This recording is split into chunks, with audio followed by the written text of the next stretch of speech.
It's the grandson of Right Thought. Welcome to the School of Marvelous Light. So, little flock, you know how I've been saying, going up, being took up?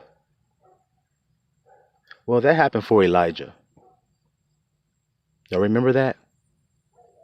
That was a man that thought that he was the only one left.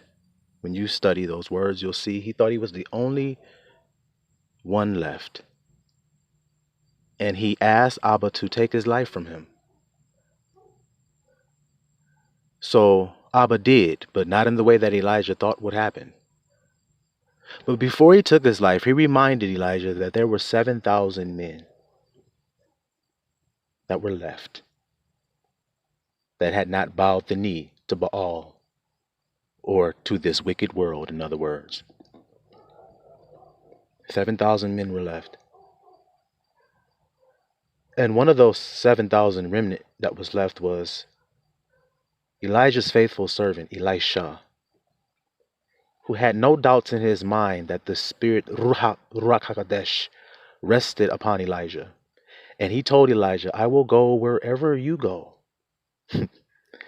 Because he had no doubts in his mind that the Spirit of Abba Yah rested upon that man. Because he believed that, Elisha alone, because he believed that, he received a blessing. And I want to tell you, elect, about this blessing.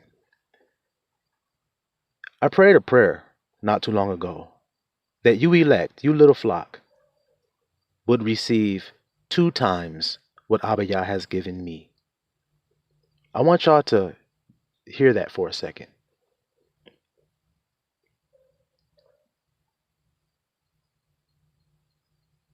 I want you to understand what I was asking the Father to do here.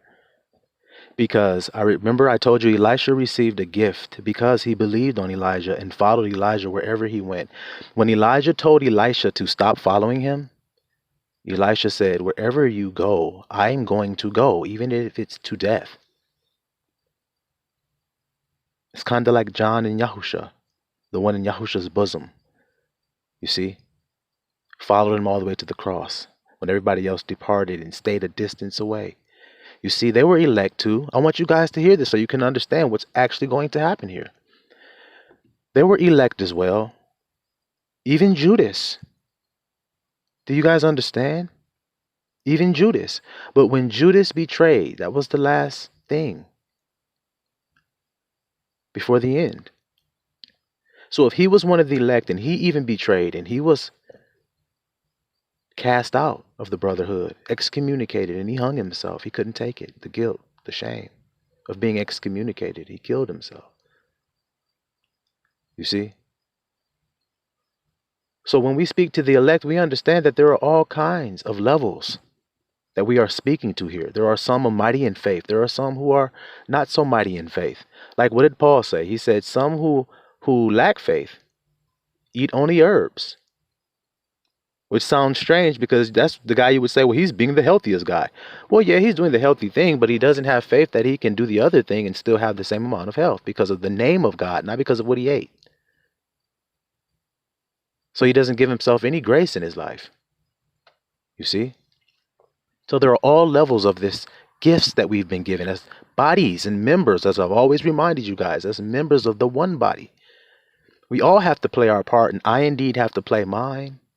I have to let my light shine, and you have to let your light shine as well. But when a brother shines his light, how does it make you feel as the other elect individuals here? Because let's face it, if there weren't any elect, then why am I talking? Who am I talking to if there aren't any elect that need to hear what I'm telling them? So I must be aware that I'm speaking to others that are called out of the world who are also going to go up. You see? Building their faith. Saying, look, when I talk like this, it makes you feel that way. And it's only because you're not where I am yet. But when you get to where I am, as my brother James said so eloquently in his comment, and that's why I pinned it to the top of that message, that comment board, I mean.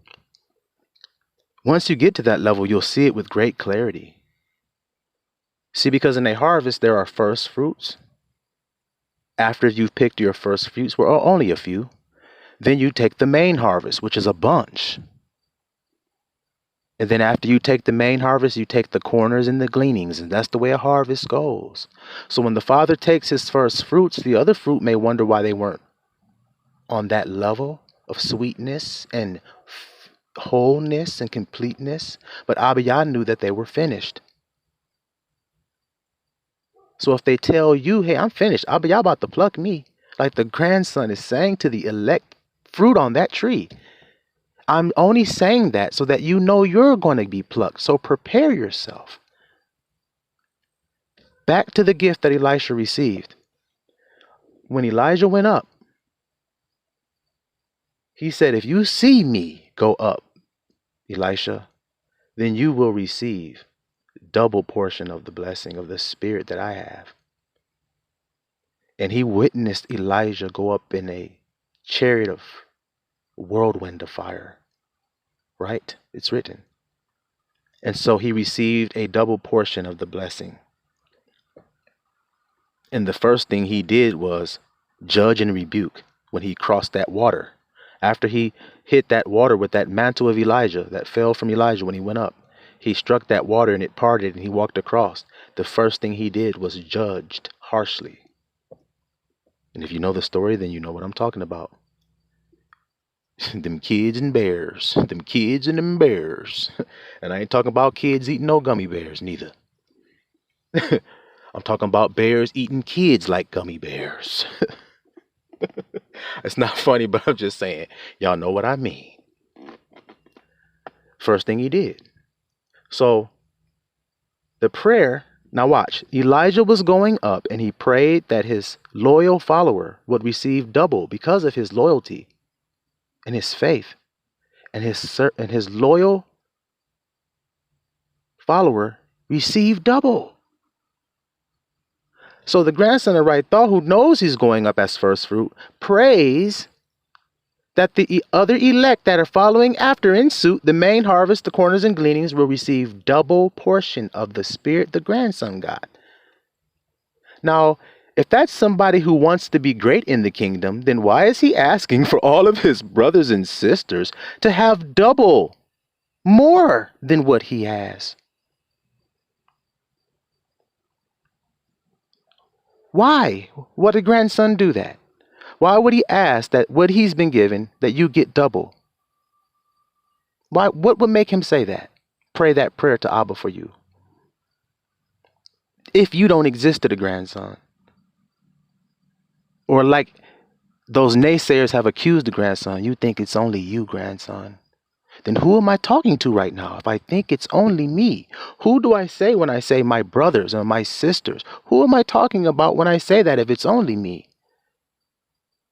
I got a song right now. The lyrics say, he called me back to heaven, but I can't go, 'cause my brothers and my sisters got them chains on. I'm about to bring the best when the game's on. Before they didn't know me, now my fame's on. God damn, I'm burning up, I got my flame on. Hear me? They called me back to heaven, but I can't go, 'cause my brothers and my sisters got them chains on. What that mean? What does that mean? I gotta fight for my brothers and sisters that's still here. I can't go home yet. I gotta fight for my brothers and sisters that's still in bondage, that's still stuck. Who else said that? Did Moshe not say the same? Don't put your hands on my brothers. And he killed that Egyptian. Don't put your hand on my people. Don't lay a hand on them. Let my people go. I gotta go back to the world. I gotta go back to Egypt to bring my people out of them chains. They called me back to heaven, but I can't go, 'cause my brothers and them sisters got them chains on. You feel me? So Yahusha never wanted you to think that you were less than him. But we all have the tendency to feel so. And you can't say that you don't, because you're humble. You look up to Yahusha. There's nothing wrong in that as well, but you do. But he wanted you to always look him in his eye and stand next to him in front of the Father as one with him. That's what he desired for you. That is his love for you. Just like the grandson does not want you to be in any less stature than himself. He wants you to be in the same stature as himself or more. That's why he prayed the prayer he prayed. There's no good for me to have a kingdom all to myself, all alone in it. I must have my family.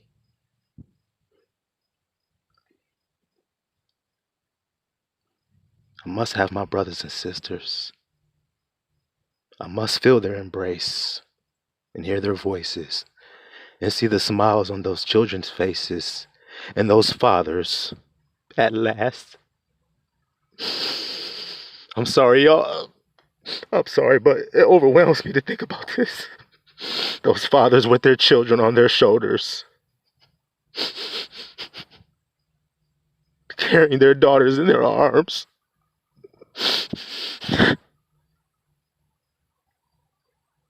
Coming into Zion, singing those songs of praise again, taking our harps off of those trees that we hung them on and using them again to praise our Father again. What good is it to be alone? It is not good that man be alone. It's not. So I pray again for you, elect, you flock that I'm obviously talking to. I pray again for you, that you be in stature as your master. I reach forth my arms to you to support you, to remind you, not of what the grandson has taught you. I ain't taught you anything. I only reminded you. I can't teach you anything. I can't. I have nothing to teach you. But Yahushua have everything to teach you. You have everything to give you. Life everlasting? What more could you ask for? You can start there and figure the rest out. You can start with the life everlasting and figure the rest out. No more sadness, no more tears. You know?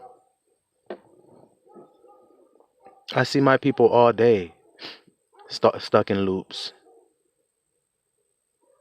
confused and in pain. And if you love your people, that'll cause you to do something, like stand up for righteousness' sakes. Like stand up for the little ones that are taken and abducted and have nobody to call out for them. Stand up for them, grandson. You stand up. If you don't hear nobody else standing up for them, then you do it. That's all it's about. You. What does my voice profit if it's no ear for it to go in and no heart for it to rest upon and bear fruit in? You are what matters. You. So rise up today. Rise up and take your place. Let go of the fear. Let go of the things that hold you back. Let go of any doubts. Remember, if anybody wants to claim any type of greatness in the truth, remember your own. And then you can rejoice together in it. You see? Because if I am, and you are I am, then you are me. So when I say I am blessed and I am happy to be taken up by the Most High, then I'm talking about you too, if you're willing for it to be so. I would love it to be so. I really would. Every person living and breathing, I don't care what race you are, I don't care. If you have breath in your lungs and you're breathing, your heart is beating today on this earth and you are part of this body that live on this earth, I would love to have you all in the kingdom of heaven if you were willing to abide by the laws and statutes and commandments of my Father and not harm each other, not steal from one another, to not covet, to not have malice in your heart one to another, but to love one another as yourself. If you were all willing to do that, then I would willingly invite you all in. Are you all willing to do it? Are you?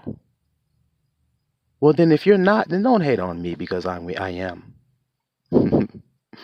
Become part of the family of I am, and then you'll be saying I am, and then people will be looking at you perplexed and ready to stone you, just like they looked at Yahusha perplexed when he said that and was ready to stone him. See, if you don't experience what Yahusha experienced, then are you Yahusha? Okay, then. So receive your double portion if you be willing to receive it. Still a Israel.